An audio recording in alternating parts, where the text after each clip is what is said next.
Welcome to Sky High Coaching Conversations. I'm Janelle Ryan, global personal coach and author of Become Extraordinary, joining you from the coastline of Australia. This podcast is raw and unedited, just like life.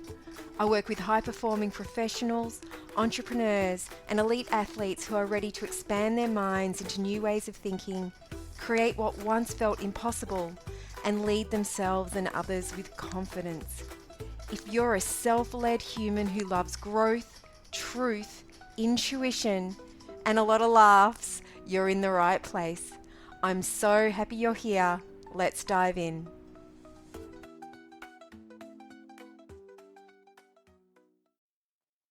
Welcome back to Sky High Coaching Conversations. I'm Janelle Ryan. Let's dive in. Today I want to talk about something I see often in my work. And if you've clicked on this podcast episode because of the title, it's probably going to land for you. So as you listen, I invite you to take notice of what comes up for you, and maybe you might even wish to make some notes. Let's go. Some of the most capable, talented, experienced professionals I meet keep finishing second when they go for higher roles. Second. Not because they're not good enough, not because they don't have the experience, not because they're missing something obvious. They're often wildly qualified, but they keep missing out. And yes, sometimes there are reasons completely outside your control. An internal person has been quietly groomed and they've already decided that's the person they're appointing.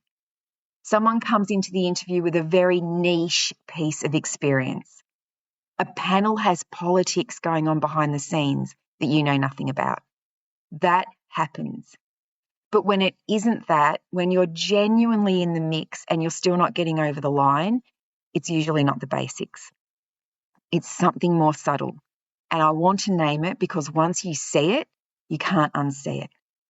At executive and director level, the interview isn't really an interview. It's not a test of competence. It's a real job conversation. It's an appointment conversation. And as I said, the shift is subtle, but it changes everything. Most interview advice is built for us when we're in earlier stages of our career. Research the organisation, know your CV, dress well, prepare examples, answer the questions clearly. All true and all useful. But if you're going for senior roles, you already know that stuff. You've hired people, you've sat on panels, you've been in the room, you know how to prepare.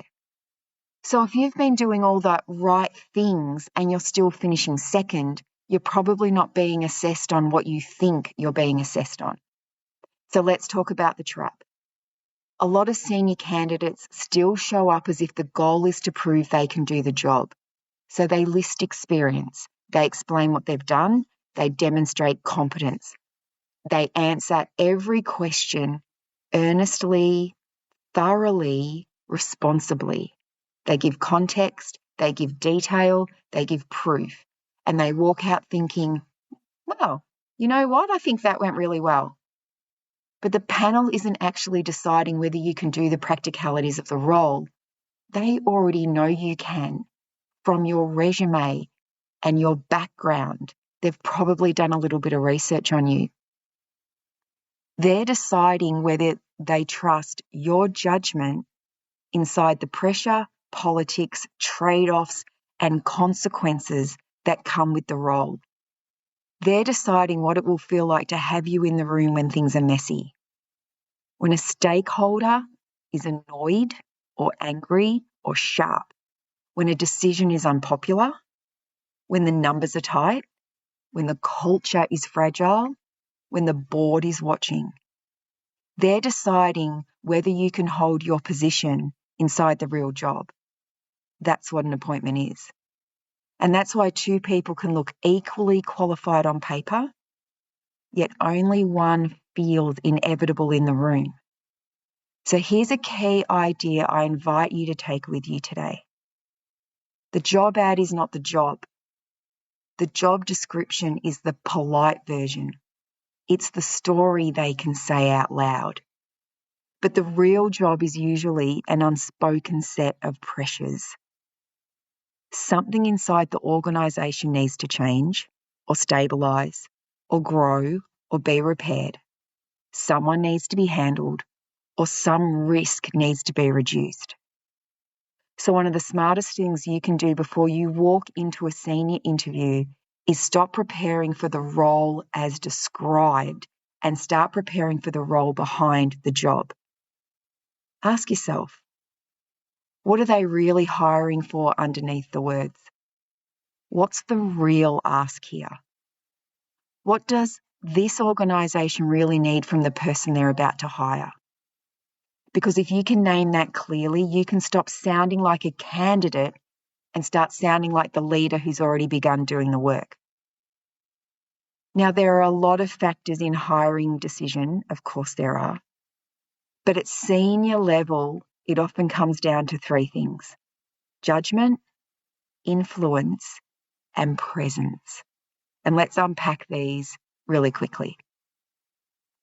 Judgment is how you think, how you decide, how you prioritise, how you handle uncertainty, how you make trade-offs without pretending there aren't any.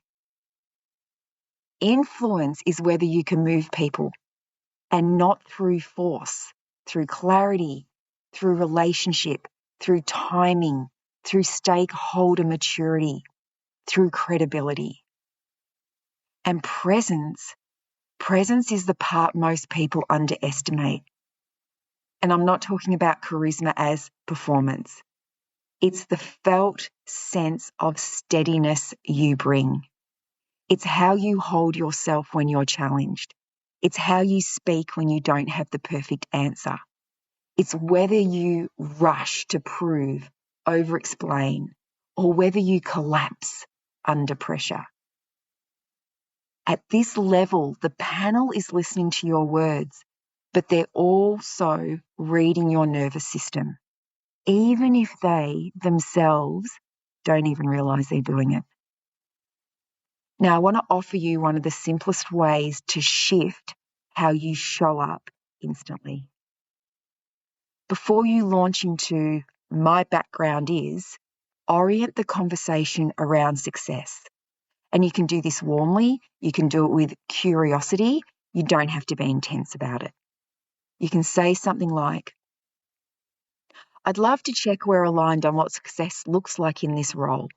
12 months from now, what would make you say we made the right appointment? Now that question does two things. First, it signals you think in outcomes and not tasks. Second, it moves you into the seat of leadership because leaders define success. They don't just respond to questions. And once they answer, now you have a thread. Now you can weave your experience through their reality. You're no longer listing achievements. You're demonstrating relevance to their real job. Now let's talk about something else that's a game changer at this level. You don't need a brag list. You need a value thesis. A value thesis is a clean, grounded articulation of the value you create, the problems you solve, and the patterns you're known for handling. This is where you stop sounding like, wow, here's everything I've done, and start sounding like, here's what changes when I'm in a role. Here's the kind of environments I thrive in. Here's what I stabilise. Here's what I build. Here are the kind of problems I'm strongest at solving. Here's what tends to shift in a team or division when I'm in a role. It's not loud, it's clear. And clarity is very persuasive at senior level. And another thing, senior interviews are not won by listing responsibilities. They're won by stories that demonstrate judgment and consequence. And I don't mean 20 stories. 3. One story where you stabilised something messy. One story where you drove growth or transformation. One story where you navigated people, politics, or stakeholders with maturity. And when you tell those stories, I invite you to think like a leader. What was the context and what were the stakes? What decision did you make and what trade-offs did you hold? What did you do first and why? What changed as a result? And what did you learn that you now bring into every similar situation? That last part matters because it signals wisdom. It tells them you're not just describing the past, you're showing them how you think. And when you answer like that, you stop sounding like someone who's participated. You sound like someone who's led. And while we're here, let's talk about the question most people love to dread, the weakness question. At a senior level, this is an acute question. It's a risk question. So please don't do the old, I'm a perfectionist dance. You'll feel the eye roll from across the table.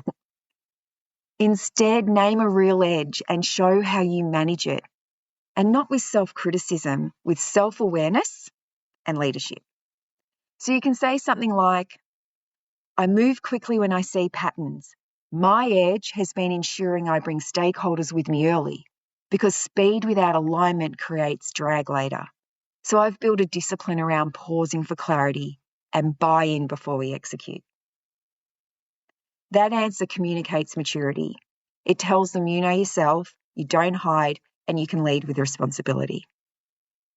Now, can we talk about the part nobody likes to admit is true? Sometimes the difference between second place and appointed isn't your resume. It's how you hold the room. And this is where so many brilliant women, especially high performers, slip into what I call good girl mode. They become overly polite. They second guess their certainty. They over-explain. They give too much context. They rush their answers. They try to be likable instead of being clear.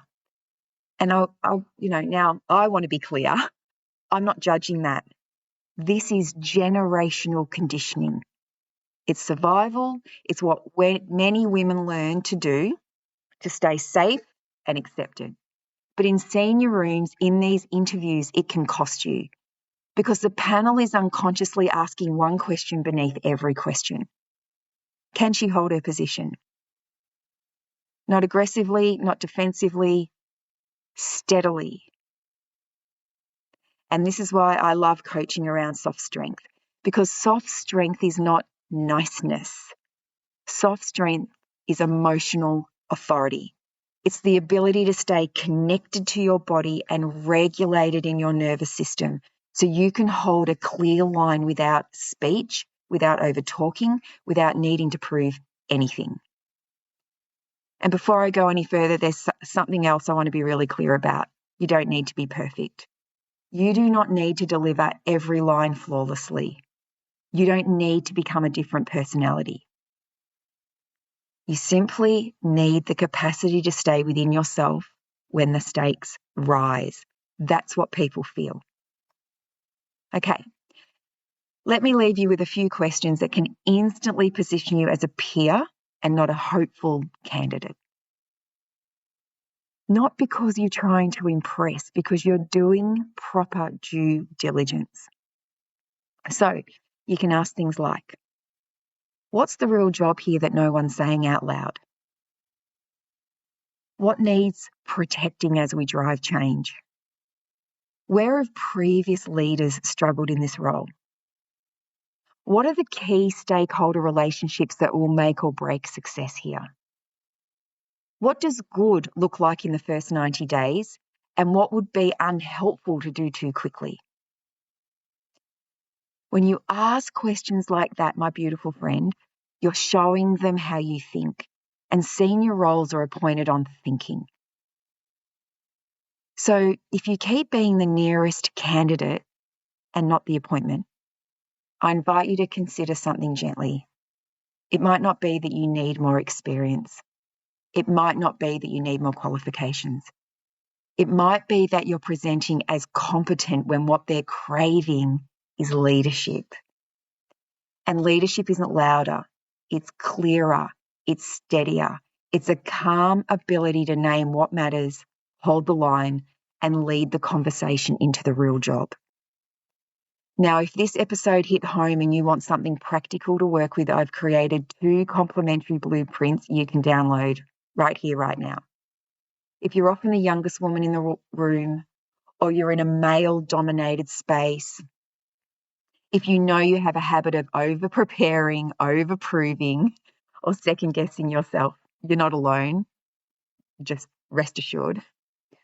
You'll want the Unshakable Woman Blueprint. If you're an accomplished woman who's done the career, done the responsible adulting, and you can feel a what's next chapter calling, you'll want Success Was the Warm-Up. Or download both. You're more than welcome to. They're both free, they're both practical, and they'll help you take this work further in a way that actually changes how you show up. The links are waiting for you in the show notes. Thank you for being here. I invite you to write down anything that came up for you, any insights, light bulb or aha moments. And until next time, keep expanding, creating, and leading. And I'll catch you again on the airwaves. Have a beautiful day. Bye.